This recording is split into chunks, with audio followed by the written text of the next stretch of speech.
So Zachary Fisher was one of the founding members of Fisher Brothers, and didn't serve himself. As much as he loved the military, he wasn't able to serve himself because of a knee injury when he was young, but always wanted to give back. I think it's interesting when you read the history of, he found the Intrepid Air and Space Museum in New York, was one of his ventures. One of the lesser known facts was after the Beirut bombing in '83, he wrote a personal check to each of the family members that had lost a Marine in the Beirut bombing, because we didn't have benefits, death benefits at that time. So he was talking to the CNO at the time, was Admiral Prost, and he was talking to Admiral Prost and his wife and said, I really want to do something.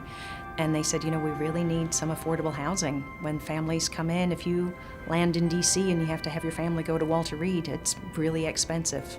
And Zachary said, I'm a builder, I can do that. So it started this really unique program where it's a public-private partnership with the government. We proffer the land from the government, we build on government land, and then we turn over a house with sheets on the bed and plates in the cupboard, and it's ready to go. And then it's gifted back to the government. So if you're on a Navy installation, the Navy owns that house. If you're on a VA installation, the VA owns that house. And we're able to go on and bless another area that needs a Fisher house. Zachary Fisher, and of course his wife, Elizabeth, has my utmost respect.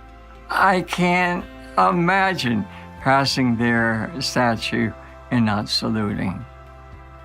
He left a legacy built on generosity, patriotism, and hospitality. I've never heard anybody complain about staying at Fisher House. In fact, there may be a lineup to evacuate me out of my room, but I'll fight all the way. That Marine spirit never dies. So I think it's interesting that Fisher House actually started as an active duty program. We were on Air Force bases, Army bases, Navy bases. We've finally got into Marine Corps bases. Both coasts we finally have support for Marines on their bases, because we know most of the time Marines are going to go to a Navy hospital, but we do have facilities on Marine Corps bases. And there was a VA nurse in New York, up in Albany, that wrote a letter to Zachary Fisher and said, you should be taking care of veterans too, and you should start in your home state. And Zachary said, you know what, you're absolutely right. So the first VA Fisher House was in New York, and it was in Albany. And currently we're building faster in VA locations than we are anywhere else, because regardless of what branch you served in, once you're a veteran, you're going through a VA facility, and we are there for you. I think, to me, one of the amazing things about the Fisher family, and it just seems to run through all of their blood, they're such patriots and such amazing philanthropists. In '98, Zachary was given the Presidential Medal of Freedom by President Clinton, and then later, about a year later, he was made an honorary veteran, which he is one of 2 honorary veterans. Bob Hope is the other one. So I think that shows the weight that goes into selecting who an honorary veteran's going to be. But I just think, while Zachary received those awards, and it was an amazing experience for him, what he did in life runs through the family. I mean, you look at Ken Fisher as our current CEO, president and CEO. Ken will be the first one to say, when people came back from Vietnam, we didn't treat them well, but we learned from that experience. And when you know better, you do better. And it's on their shoulders that we build Fisher houses, and we're there to be able to support the veterans now, as we weren't able to then. So the premise behind the beginning of Fisher House was Zach saying, I'm a builder. I can get an architect. I know how to do this. And so we want to build the best possible product that we can, because what we're trying to do here is not only help military families in their time of need, but also to honor their service. No matter what the metrics are, how much money you save, how many days of lodging, those are all numbers. When it comes down to it, you've made a difference in their lives, and that's what my uncle wanted to do.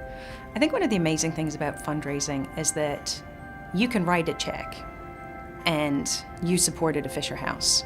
But if you fundraise you might write us a check, but you also told our story.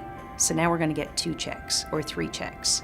And that's really, it's that grassroots where you're building upon what we know is an amazing program, because Fisher House is amazing. And you take that and you run with it, and you tell people about it, and it's that passion for what we do and paying that forward and being able to tell that story to somebody else. So you might have given us a $100 check, but by going out and telling 4 people about us that give us $25 checks, they're going out and telling somebody else, and they're writing checks. So it's that amazing multiplier of being able to share our story and what we do and fundraise in that way. And Bob's going out for 7 weeks, 14,000 miles. This isn't a small production. This is weeks and weeks of work that goes into it. And the people that are out there supporting what Geezer Bob's doing and all of our other fundraisers, it's just so amazing to know that people have so much love in their heart, and they're out there supporting the veterans and their families. It's good to know that that's where we are.